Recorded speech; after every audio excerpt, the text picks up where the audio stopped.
সবাই এই বই দেখো তো, বই রাখো। বইতে আছে রাখো হচ্ছে যে সেট প্রকাশের পদ্ধতি।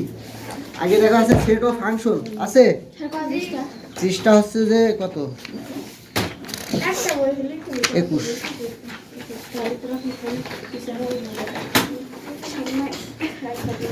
শোনো, ইংরেজি অক্ষর, এই ইংরেজি অক্ষর কয় রকম? ছোট হাতের অক্ষর আর বড় হাতের অক্ষর না? মানে হচ্ছে যে এরকম ক্যাপিটাল আর স্মল, ক্যাপিটাল আর স্মল, না এ বি সি এগুলো কি ক্যাপিটাল, আর এ বি সি, ঠিক আছে, এগুলো স্মল। আমরা যখন সেট প্রকাশ করব, সেট প্রকাশ করার সময় এই বড়গুলো দিয়ে সেট প্রকাশ করে, মানে সেট বোঝাবে। এ বি সি ডি, যে ইংরেজি যে বড় হাতের অক্ষরগুলো আছে, ঠিক আছে, এইগুলো দিয়ে বোঝাবে সেট। আর এই যে যদি ছোট হাতের অক্ষর থাকে তাহলে এগুলো সেটের উপাদান। কি বললাম? সেটের উপাদান। সেটের উপাদান শুধু অক্ষর না, সংখ্যা হতে পারে, অন্য কিছু হতে পারে, ঠিক আছে, নাম ধাম হতে পারে। কিন্তু সেট বোঝাইতে হলে তুমি যদি বলো যে এ সেট, এইভাবে লিখবা হবে না, ঠিক আছে। এ সেট লিখতে হলে তোমার এভাবে লিখতে হবে, বুঝা গেল? যদি বলো বি সেট, তোমার এই তোমরা এখন কে তিথি স্যার আমাদের সময় কি করব স্যার? এখন বাড়ি যাও, বাড়িতে ঘুরে আসো, এখন হবে না। 8:30 আজ কয়টা বাজে স্যার? আর বাজে আছে 7:40। কি বললাম? তাহলে আমার সেট বুঝাইতে হলে ক্যাপিটাল লেটার, সেটের উপাদান বুঝাইতে হলে স্মল লেটার, অথবা সংখ্যা, অথবা নাম, অথবা অন্য কিছু, ঠিক আছে। আর সেট প্রকাশের, সেট হচ্ছে যে দুই ভাবে প্রকাশ করা হয়। সেট প্রকাশের পদ্ধতি দুই রকম, ঠিক আছে। একটা হচ্ছে তালিকা পদ্ধতি, আর একটা হচ্ছে সেট গঠন পদ্ধতি। তালিকা আর সেট গঠন এগুলো সব বইতে আছে, ঠিক আছে। তালিকা পদ্ধতিতে সরাসরি মান দেওয়া থাকে, যা বলি আগে শোনো। তালিকা পদ্ধতিতে সরাসরি মান দেওয়া থাকে, সেট গঠন পদ্ধতিতে সরাসরি মান দেওয়া থাকে না, ঠিক আছে। তাহলে সেট গঠন পদ্ধতিতে কি দেওয়া থাকে? কিছু উপাদান, কিছু সংকেত দেওয়া থাকে, ঠিক আছে। কিছু সংকেত দেওয়া থাকে, সেই সংকেত থেকে তোমার মান বের করে নিতে হবে, ঠিক আছে। অর্থাৎ সেট গঠন পদ্ধতি থেকে অঙ্ক করার জন্য তালিকা পদ্ধতিতে মান বের করে নিয়ে তারপরে অঙ্ক করতে হয়, ঠিক আছে। তাহলে সেটের পদ্ধতি কয়টা? এর আগে ভাষা আছে দুইটা, তালিকা পদ্ধতি আর সেট গঠন পদ্ধতি। এই দেখো সেট প্রকাশের পদ্ধতি দুইটা, ঠিক আছে। একটা হচ্ছে তালিকা পদ্ধতি আর একটা সেট গঠন পদ্ধতি। আমাদের আরো দুইটা জিনিসের সাথে পরিচিত হতে হবে। এই যে এরকম, ঠিক আছে, এরকম একটা আর এরকম একটা। এদিকে এটার নাম হচ্ছে বিলংস টু বলে ইংরেজিতে, বিলংস টু,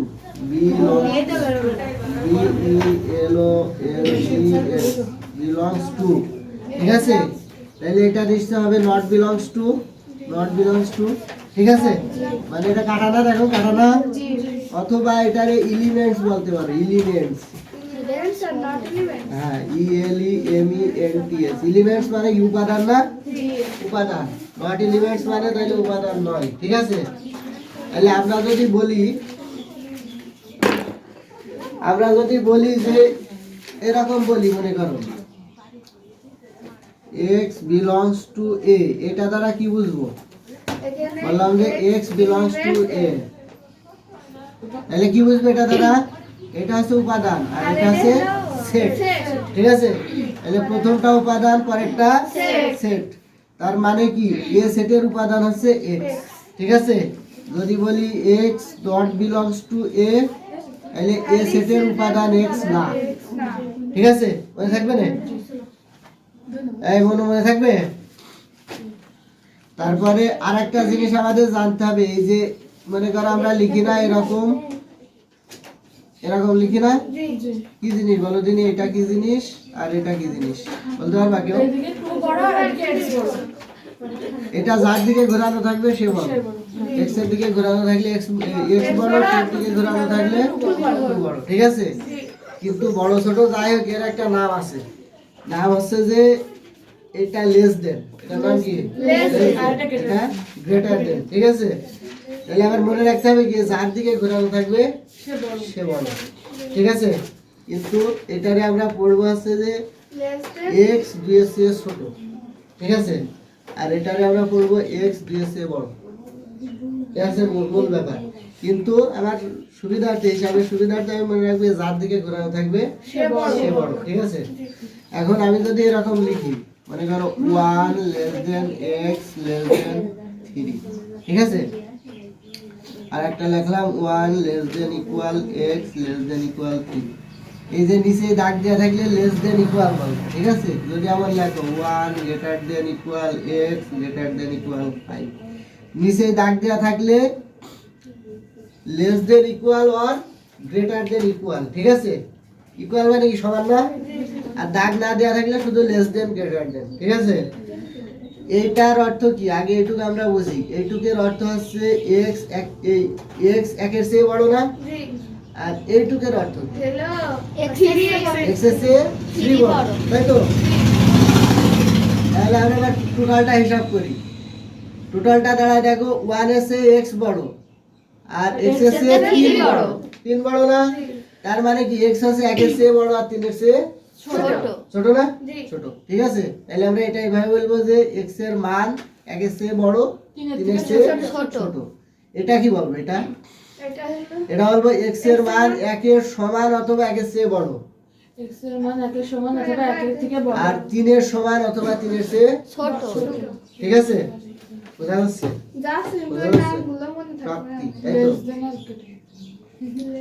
এই চিহ্ন ক্লাস 3 থেকে দেখে আসছো তোমরা, 3 থেকে না, ঠিক আছে।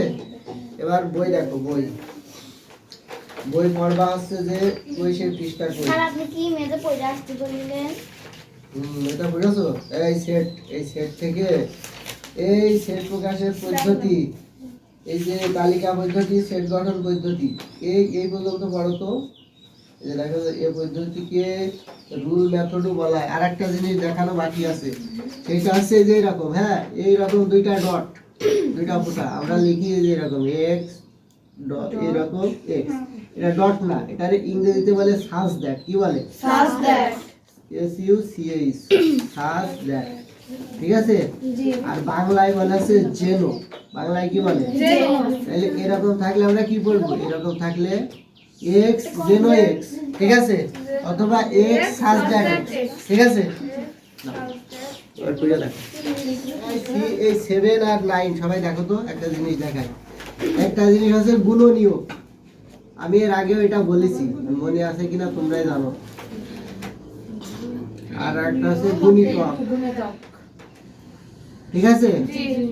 জানো গুণনীয় কি জিনিস আর গুণিতক কি জিনিস? এই 7 সহ দেখো, গুণনীয় কি জিনিস আর গুণিতক কি জিনিস কারো জানা আছে? মৌন জানা আছে? জানা নেই?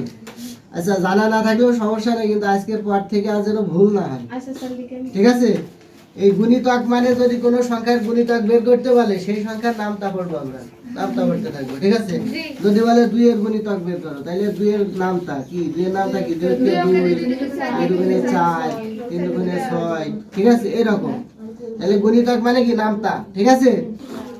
আর গুণনীয়ক মানে ওই সংখ্যাকে তুমি কোন কোন সংখ্যা দ্বারা নিঃশেষে বিভাজ্য করতে পারো, শুধু ভাগ না, নিঃশেষে বিভাজ্য, ঠিক আছে। যেমন 6 একটা সংখ্যা, এই সংখ্যাকে কোন কোন সংখ্যা দ্বারা নিঃশেষে বিভাজ্য? নিঃশেষে বিভাজ্য তো বুঝি, নিঃশেষে বিভাজ্য কি? যার কোনো ভাগশেষ থাকে না, ঠিক আছে। তাহলে 6 কে কোন কোন সংখ্যা দ্বারা নিঃশেষে বিভাজ্য করতে হবে? লেখো পরে, আগে লেখো 1 2 3 6 না। তাইলে এর 6 এর গুণনীয়ক হবে হচ্ছে 1 2 3 6। বুঝিনি কে কও তো? এমন কেউ আছো যে বোঝনি গুণনীয়ক আর গুণিতক? এই রীতি বলো তো, গুণনীয়ক আর গুণিতক বুঝতে পারছো? বলো তো 12 এর গুণনীয়ক কারা? সিনথিয়া বলো 12 এর গুণনীয়ক কারা? 3 4 1 অবশ্যই বলতে হবে। যদি কোনো সংখ্যার গুণনীয়ক বলতে বলে অবশ্যই 1 হবে এবং ওই সংখ্যা হবে, 1ও হবে 12 হবে, ঠিক আছে। তারপরে কোন কোন সংখ্যাগুলো হবে সব বলতে হবে, বলো। 1 2 3 4 6 12, তাই না? ও বুঝাতে, তোমরা বুঝছো সবাই? তাহলে গুণনীয়ক মানে সেই সংখ্যাকে কোন কোন সংখ্যা দ্বারা নিঃশেষে বিভাজ্য করা যায়। সবটি বলো। 21 এর গুণনীয়ক বলো। 1 একটু হিসাব করে বলি। হ্যাঁ বলো। 1 7 3, হ্যাঁ 1 3 7, তারপর 21 হ্যাঁ বলো।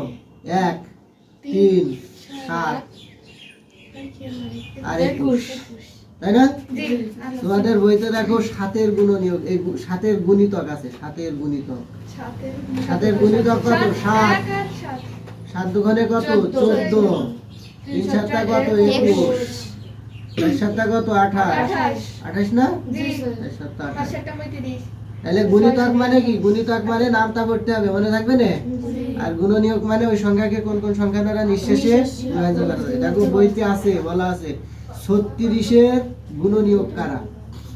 কে বলতে পারবে? শিমু বলো। 1 2 3 তারপরে 4 4 9 4 4 তারপর 9 6 6 6 7 36 না? 9 তারপরে তারপরে 18। 18 ঠিক আছে? এবার ওই উদাহরণ দেখো, 1 নম্বর দেখো, বলেছে a সমান 7 14 12 28। এই 7 14 21 28 সেটটিকে সেট গঠন পদ্ধতিতে প্রকাশ করো। আমি বলছিলাম যে তালিকা পদ্ধতি আর সেট গঠন পদ্ধতি দুইটা পদ্ধতি থাকে। তালিকা পদ্ধতিতে সরাসরি মান দেওয়া থাকে, আর সেট গঠন পদ্ধতিতে সরাসরি মান দেওয়া থাকে না। তাহলে দেখো তো 7 কত? 7 14 21 28। এই সেট প্রকাশ করতে হয় সবসময় সেকেন্ড ব্র্যাকেট দিয়ে, ঠিক আছে? সেটের যে এলিমেন্টস, উপাদান, সেগুলো সবসময় সেকেন্ড ব্র্যাকেট দিয়ে আটকাতে হয়, ঠিক আছে? তাহলে দেখো তো এগুলো কার গুণিতক? 7 এর গুণিতক না? এই কিন্তু কারোর গুণনীয়ক না। দেখো 28 এর গুণনীয়ক না কি? 28 এর গুণনীয়ক 7 এর গুণিতক, ঠিক আছে? এখন আমার এটা আছে তালিকা পদ্ধতি। কি পদ্ধতি? তালিকা। কারণ আছে মান সরাসরি দেওয়া আছে। আমি যদি এটা সেট গঠন পদ্ধতিতে প্রকাশ করি, সেট গঠন, ঠিক আছে? তাহলে দেখো তো এরা, আমি বলতে পারি এরা সবাই x এর উপাদান। কার উপাদান? x এর উপাদান। তাহলে আমি লিখব যে x ফার্দার x। আচ্ছা, স্বাভাবিক সংখ্যা কারা ছিল? স্বাভাবিক সংখ্যার সংজ্ঞা জানা আছে কারো? এই প্রাপ্তি জানা আছে স্বাভাবিক সংখ্যা? যে সংখ্যাকে পূর্ণ সংখ্যা বা স্বাভাবিক সংখ্যা ছিল। আপনি পড়াইলেন শোনো, স্বাভাবিক সংখ্যার জন্য আমার দুইটা শব্দ মনে রাখতে হবে। দুইটা। কয়টা? ধনাত্মক, অখণ্ড। ধনাত্মক, অখণ্ড, ঠিক আছে? ধনাত্মক সংখ্যা এবং অখণ্ড সংখ্যা আছে স্বাভাবিক সংখ্যা। ধনাত্মক, অখণ্ড সংখ্যা। এই স্বাভাবিক সংখ্যা বলা হয় আছে ধনাত্মক, অখণ্ড সংখ্যাকে। ধনাত্মক, অখণ্ড সংখ্যাকে, ঠিক আছে? এখন ধনাত্মক সংখ্যা চিনি কিনা আমরা? স্বাভাবিক সংখ্যা বলে। স্বাভাবিক সংখ্যাকে n দ্বারা প্রকাশ করা। হ্যাঁ, n দ্বারা, ইংরেজি n দ্বারা, বড় হাতের n। এই ধনাত্মক সংখ্যা ছিল প্রাপ্তি। বলো দিনি। যে সংখ্যা আছে চিহ্ন প্লাস, মাইনাস না, রাইট? শূন্য, শূন্য,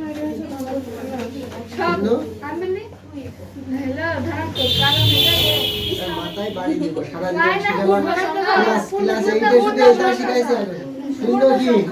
শূন্য অঋণাত্মক সংখ্যা। অঋণাত্মক সংখ্যা না? না, ধনাত্মক না, অঋণাত্মক আলাদা। শোনো, সকল অঋণাত্মক সংখ্যায় ধনাত্মক না, কিন্তু সকল ধনাত্মক সংখ্যায় অঋণাত্মক সংখ্যা। বুঝলে কি? সকল অঋণাত্মক সংখ্যায় ধনাত্মক সংখ্যা না, কিন্তু সকল ধনাত্মক সংখ্যায় অঋণাত্মক সংখ্যা। ঠিক আছে? না, সেম না, সেম না, তুমি বুঝবা। সেম না। ভালো পাইতেন স্যার, একটু আস্তে হয়ে গেল। হ্যাঁ, আমার মামা ছাটাতে রাখি, আমি উঠে খাই।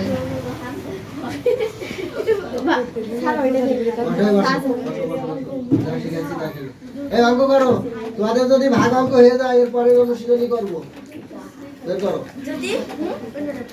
তাহলে শোনো, আমি বললাম যে সকল অঋণাত্মক সংখ্যায় ধনাত্মক সংখ্যা না, কিন্তু সকল ধনাত্মক সংখ্যায় অঋণাত্মক সংখ্যা। তুমি মনে রাখো, শূন্য একটা অঋণাত্মক সংখ্যা। শূন্য, শূন্য ধনাত্মক সংখ্যা না, ধনাত্মক নয়, ঠিক আছে? ওই শূন্য বাদে আর যা আছে সবই ধনাত্মক। এটা হয়ে গেলে পরে, হ্যাঁ। এই তাহলে শোনো, এটা লেখালেখির কিছু দরকার নেই, লেখালেখির বহুত সময় আছে। আমি বলছি যে স্বাভাবিক সংখ্যা না চিনলে সেটের কোনো অঙ্ক পারবে না। পূর্ণ সংখ্যা যদি না চেনো সেটের কোনো অঙ্ক পারবে না। কথা ক্লিয়ার না ভেজাল আছে? তাহলে স্বাভাবিক সংখ্যা হচ্ছে আমি বললাম ধনাত্মক অখণ্ড সংখ্যা, তাইলে কোনো ঋণাত্মক সংখ্যা স্বাভাবিক না। তুমি মুখস্থ রাখবা শূন্য স্বাভাবিক সংখ্যা না, ঠিক আছে? তাহলে শূন্য স্বাভাবিক সংখ্যা না, স্বাভাবিক সংখ্যা কি n দিয়ে প্রকাশ করা হয়, ঠিক আছে? তোমার থাকবে x belongs to n, তার মানে কি এটা কি বললাম উপাদান না? x কার উপাদান? n এর উপাদান, n কে স্বাভাবিক সংখ্যা, ঠিক আছে? তাহলে স্বাভাবিক সংখ্যা হচ্ছে ধনাত্মক অখণ্ড সংখ্যা। খণ্ড সংখ্যা ছিল অখণ্ড সংখ্যা ছিল যাবে হ্যাঁ দশমিক থাকে। দশমিক যুক্ত যত সংখ্যা আছে সব খণ্ড সংখ্যা।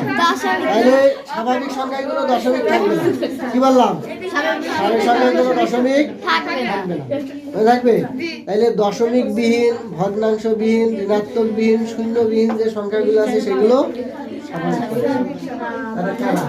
দেখো তো 1 2 3 4 5 এগুলো কি কোনো ঋণাত্মক মান আছে? নেই। এগুলো কোনো দশমিক আছে? এগুলো কোনো ভগ্নাংশ আকারে আছে? তাহলে স্বাভাবিক সংখ্যা এরা অবাস্তব সংখ্যা, ঠিক আছে? তাইলে স্বাভাবিক সংখ্যাটা মাথায় ঢুকেছে কিনা বলো? ঢুকেছে? যদি স্বাভাবিক সংখ্যা মাথায় ঢুকে থাকে, এই 7 14 21 28 এর ভিতরে কার কোনো সংখ্যার সাথে দশমিক আছে? কোনো সংখ্যা ভগ্নাংশ আকারে আছে? নেই। কোন সংখ্যা এর ভিতরে শূন্য আছে? কোন সংখ্যা ঋণাত্মক আছে? নেই। তাহলে ওগুলো কি সংখ্যা? স্বাভাবিক সংখ্যা। এবং ওইগুলো দেখো 7 এর গুণিতক।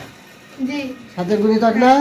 তাহলে আমরা এটাকে কি বলতে পারবো যে x such that x belongs to n, তার মানে x এর মানগুলো স্বাভাবিক সংখ্যা এবং কি x হচ্ছে x 7 এর গুণিতক, x 7 এর গুণিতক। আরো কি বলতে পারবো? আরো বলতে পারবো যে এই মানগুলো আসছে 7 থেকে শুরু হয়ে গুণিতকগুলো 28 পর্যন্ত। তাহলে 7 less than equal x less than equal 28, তাই না? তার মানে কি 7 এর গুণিতক 7 থেকে শুরু হয়ে 28 এ শেষ হয়ে গেছে, তাই না? বুঝা গেছে? তার মানে x এর মান 7 এর সমান বা 7 এর চেয়ে বড়, 28 এর সমান বা 28 এর চেয়ে ছোট, ঠিক আছে? আর যদি এই চিহ্ন না দাও তাহলে এখানে শূন্য দিতে হবে, শূন্য, ঠিক আছে? আমি সাথে সাথে যদি শূন্য গুণ করো শূন্য হয় না? শূন্য তো 7 এর গুণিতক, 7 এর গুণিতক কিন্তু শূন্য, ঠিক আছে? তাহলে এই ভাগগুলোর মূলত একাধিক অ্যানসার থাকে, ঠিক আছে? একাধিক অ্যানসার থাকে, কিন্তু তুমি যেটাই লেখো সেটা সঠিক লিখতে হবে। কি বললাম? ঠিক আছে? এরপরেটা দেখো বলেছে 28 এর গুণনীয়ক, x such that x 28 এর গুণনীয়ক। তাহলে 28 এর গুণনীয়ক কারা তুমি জানো না? জানো তো কারা? 1 2 তারপর 3 8 1 2 3 না 4, তারপরে 7 7 14 28। তাহলে 1 2 4 7 14 28 এটা হচ্ছে 28 এর গুণনীয়ক, ঠিক আছে? ওই দেখো 1 2 4 7 14 বুঝা গেল? তাহলে আমি জিজ্ঞেস করি তো প্রাপ্তি বলো, তোমার হচ্ছে যে কোন পদ্ধতিতে সরাসরি মান থাকে, সেট গঠন না তালিকা? তালিকা। হ্যাঁ তালিকা। তালিকা পদ্ধতিতে সরাসরি মান থাকে, ঠিক আছে? সেট গঠন পদ্ধতিতে সরাসরি মান থাকে। এই দেখো এর ভিতরে এইটুকু হচ্ছে সেট গঠন পদ্ধতি, ঠিক আছে? আর এই যে এটা হচ্ছে তালিকা পদ্ধতি, ঠিক আছে? আমি যদি বলি যে x belongs to n, এই বললাম x belongs to n, x such that x belongs to n, বললাম যে x বিজোড় সংখ্যা, x বিজোড় সংখ্যা, ঠিক আছে? তাইলে বলো তো এটা কি পদ্ধতি? তালিকা পদ্ধতি। কেন? এটা যে একবারে এর ভিতরে মান দেওয়া আছে? সরাসরি মান দেওয়া আছে? যারা অঙ্কে ভালো করতে চায় তারা এসব শিখবা, এসব না শিখলে অঙ্কে কোনোদিন ভালো করতে পারবে না। বলছি যে x such that x belongs to n, x বিজোড় সংখ্যা, এই পদ্ধতির নাম কি? সেট গঠনের পদ্ধতি দুইটা, একটা তালিকা, একটা সেট গঠন, তাই না? সেট প্রকাশের পদ্ধতি দুইটা। তাহলে এটা কি মান সরাসরি দেওয়া আছে? তাহলে এটা কি পদ্ধতি? সেট গঠন পদ্ধতি। যদি সরাসরি মান দেওয়া থাকতো তাহলে তালিকা পদ্ধতি হতো, ঠিক আছে? তাইলে বলো যে x এর মান কারা হবে? বলা আছে স্বাভাবিক সংখ্যা, স্বাভাবিক সংখ্যা না? তারপরে বলা আছে সেই স্বাভাবিক সংখ্যাগুলো বিজোড় হবে, কি হবে? বিজোড় হবে। তাহলে বিজোড় স্বাভাবিক সংখ্যা কারা? 1 3 5 7 9 এর কত দূর হবে? 10 পর্যন্ত। শেষ নেই এর কোনো শেষ নেই। শেষ আছে? এটা হচ্ছে অসীম মান। লিখে সারা জীবনে শেষ করতে পারবো। অসীম আর সসীম তো বুঝি। অসীম মানে যার শেষ নেই আর সসীম মানে যার শেষ আছে। শেষ আছে। ডট ডট দিয়ে বুঝাবে এটা অসীম। ঠিক আছে? জি এবার এইটা দাও। এই পদ্ধতি দাও। এটা হলো তালিকা পদ্ধতি। এটা হচ্ছে তালিকা। ঠিক আছে? তাহলে এটা সেট গঠন, এটা তালিকা তালিকা। অসীম আর সসীম মানে থাকবে না? অসীম মানে যার শেষ আছে শেষ নেই। শেষ নেই আর সসীম যার শেষ আছে। এগুলো তো দেখে আসবা। 7:30 8টা বেজে গেছে 23 পেজ। বই ম্যানেজ করবা, পুরাতন বই।